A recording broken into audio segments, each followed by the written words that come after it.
দোয়া কবুলের শর্তাবলী। আপনি যদি দুটা পাপ কাজ করেন, তাহাজ্জুদের নামাজ পড়লেও আপনার দোয়া কবুল হবে না। এমনকি আপনি কাবা শরীফের গিলাফ ধরে আল্লাহর কাছে কান্নাকাটি করে দোয়া করলেও তা কবুল হবে না। নবী করিম সাল্লাল্লাহু আলাইহি ওয়াসাল্লাম বলেছেন, বান্দা যখন তার রবকে ডাকে, রব বলেন কবুল।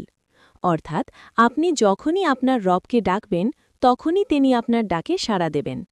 কিন্তু দুই শ্রেণীর মানুষ এমন আছে যারা এত বেশি অন্যায় করে যে তারা যদি তাহাজ্জুদের নামাজ পড়ে, যদি কাবা শরীফের গিলাফ ধরে মক্কায় কাবায় গিয়েও আল্লাহর কাছে দোয়া করে, আল্লাহ তাদের দোয়া কখনো কবুল করবেন না। এটা খুব মারাত্মক কথা। নবী করিম সাল্লাল্লাহু আলাইহি ওয়াসাল্লাম বলেছেন, আমার উম্মতরা যখন আমার রবকে ডাকে, রব তখন তার বান্দার ডাকে সাড়া দেন। কিন্তু দুই শ্রেণীর মানুষের ডাকে তাদের রব কখনো সাড়া দেন না। প্রথমত, যারা অন্যায়ভাবে অন্যের সম্পদ ভোগ করে, বিশেষ করে সমাজের প্রভাবশালী ব্যক্তিরা যারা সমাজকে নিয়ন্ত্রণ করে, তাদের দেখা যায় যে মানুষের জায়গা জমি নিজের মতো করে ব্যবহার করে। এগুলো আবু জাহেলের কাজ। আবু জাহেল যখন ক্ষমতায় ছিল, তখন মানুষের সম্পদ নিজের সম্পদ মনে করে ব্যবহার করত। মানুষ তার কাছে কোনো আমানত রাখলে সে আমানত কখনো ফিরিয়ে দিত না। মানুষের সম্পদ দখল করে সারা জীবন ভোগবিলাসে কাটিয়ে দিয়েছে।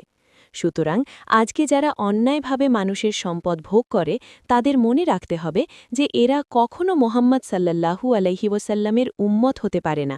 এরা আবু জাহেলের গোষ্ঠী।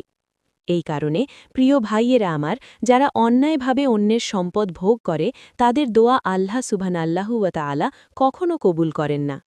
যদি আপনি দোয়া কবুল করতে চান, অবশ্যই আপনাকে হালাল পথে উপার্জন করতে হবে। অন্যায়ভাবে অন্যের সম্পদ কখনো ভোগ করতে পারবেন না।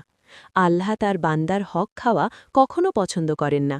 যদি তা করেন, তাহলে আল্লাহ পাক কখনো আপনার সেই দোয়াগুলো কবুল করবেন না। দ্বিতীয়ত, যারা সবসময় জিনা বা ব্যভিচারে লিপ্ত থাকে। আপনি শুধু মনে করবেন না যে একটা মেয়ের সাথে শারীরিক সম্পর্ক করাটাই শুধু জিনা। আপনি যদি ফেসবুকে খারাপ ভিডিও দেখেন, সেটাও জিনার শামিল। আপনি যদি হেঁটে হেঁটে কোনো নারীকে দেখতে যান, সেটাও আপনার পায়ের জিনা, চোখের জিনা। সব কিছুতেই জিনা হয়ে যায়। সুতরাং যারা এই ধরনের হারাম সম্পর্কের মধ্যে জড়িত আছে, তাদের দোয়া আল্লাহ কবুল করবেন না। কারণ তারা গার্লফ্রেন্ডের সাথে কথা বলে, সেটাও জিনার অন্তর্ভুক্ত। গার্লফ্রেন্ডকে চোখ দিয়ে দেখা, সেটাও জিনা হয়।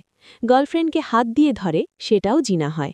আর এতগুলো জিনা যারা করে, যাদের জিনার সাথে সম্পর্ক, যারা জিনা করতে করতে জীবন কাটায়, তাদের দোয়া আল্লাহ পাক কখনো কবুল করবেন না।